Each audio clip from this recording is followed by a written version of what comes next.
Hey everybody, it's Matthew. I just want to say thanks to everyone who subscribed on the last video and commented and offered ideas and stuff to my hydroponic operation here. It's cool that there's other people that are interested in this as much as I am. Like I said, I just started. Last year was my first year and I started a little late and things didn't really turn out too hot with the hydro system, but this year I'm hoping for something a little bit better. I'm going to start things sooner. I was hoping to have up a video a lot quicker, but it's still pretty cold out. There's still snow on the ground, and it's April 1st, so who knows, maybe in a couple of weeks I'll be able to get things started again. So if we take a look in the hydroponic tickle trunk, we can look at some of the things we had last year. Solar panel. We upgraded and added in this guy, just running it off a couple of these batteries. This year, I just wanted to be more reliable, and I think I ran out of juice a lot of times last year, and I ended up going to plugging it into the house just so I could power some of the pumps and stuff to make sure it stayed working. But this year I kind of want to go 100% solar, so what I ended up picking up was 30 watts, I believe. 30 watts and a couple panels, and I'm pretty confident this will be able to deliver the power we need for this year. But with great power comes great responsibility.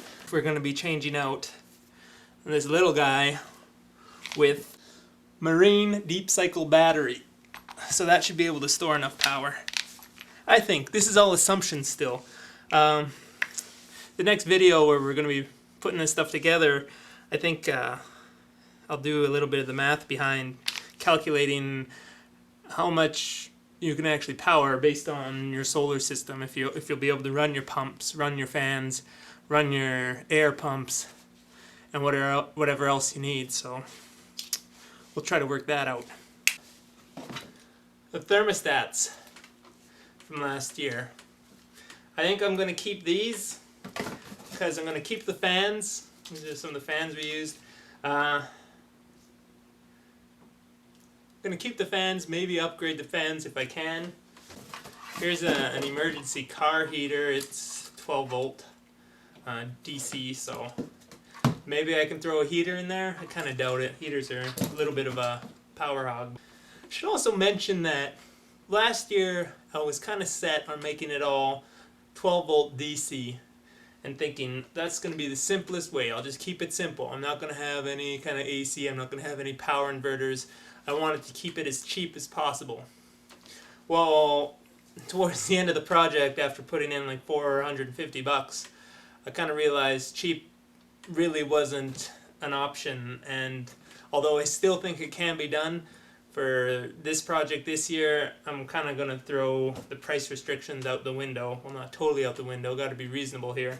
And I'm going to, like you see in the bigger solar panel, bigger battery, I'm going to start investing a little bit more into this. I believe it still can be done, but this year it's going to be combination 12 volt DC, and I'm going to get a 110 volt AC inverter for the battery too, so I can run some other stuff off of it. Let's see, I have an air pump still. That will stay. Still have all the tubing, fittings.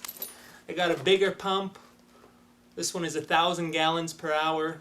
The littler ones from last year, which I'll still be using, they were 1 gallon per minute. A misting kit I got, and that I didn't use last year. I got it towards the end of the season, so maybe I can hook up some kind of mister in that greenhouse. That'd be kind of cool. Some water testing kits. Now with the water testing kits, here's just a pH test indicator. You put the water in the tube, you put in the drops, and depending on what color it is, there we go. What color it is, that would be your pH reading. I kind of upgraded that to one of these, which is just a digital reader. plop it in the water, take it out, and you get your pH. So we can keep our plants for the ideal pH we need, add our pH up, pH down, depending on what we need. I also had a parts per million reader to see how hot the reservoir was. Again, because I'm going to do the upgrading thing, I ended up getting one of these, and this is a 6-in-1 reader. So you just plug in your sensor, dump it in the pool, and you can get parts per million, temperature, pH, whatever else it does. I don't know, it does 6, I only really need 2. So that's about it in here. Air stones. So I'm going to have to be putting this all back together again sometime within the next couple of weeks, a week or two. And when I do, we'll be making a video about that. So even though I can't start building or putting the hydroponic system together, now is a really good time to start the seeds. And this year, again, I'm going to be trying something a little bit different. I have the rock wool cubes, 3 different sizes. And this is going to be for the secret project. And I think you know what I mean when I say secret project. I think you do, man. No, I'm just kidding. It's not that. But it's something just as cool. So you're going to want to watch out for that. If it doesn't die before I get to do anything with it. I got a grow light and some seed starting kits. So that's going to help me get some seeds going, get things ready to be transplanted into the hydroponic system when it is ready.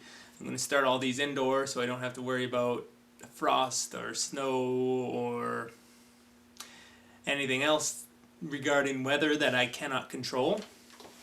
So behind me is what I'm going to be trying to start seeds with this season.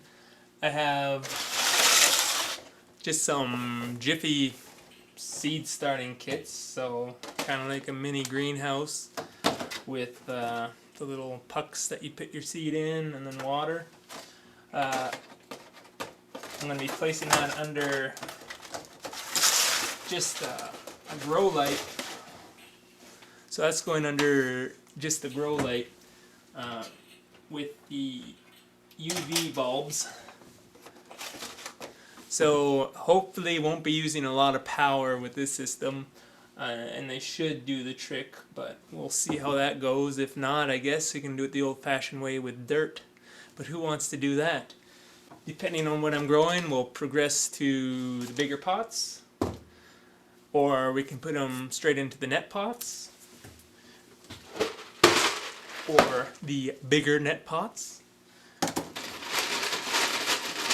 With the Hydroton, and I picked up a big ass bag of Hydroton too this year, so that's part of the special project I was talking about.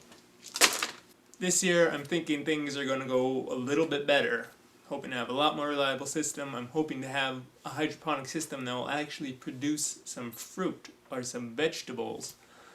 Last year is more of an experiment. I just threw a whole bunch of different kinds of plants together, running off the same reservoir, so that probably wasn't the best way to do things, but I'm hoping for better results this year. And hey, if you've built a system like this one, or you're just getting into it, I'd love to hear your stories, or if you have videos, I'd like to see your system too. So I mean, keep me posted, keep everybody else posted, because everybody's going to be able to learn from this kind of stuff.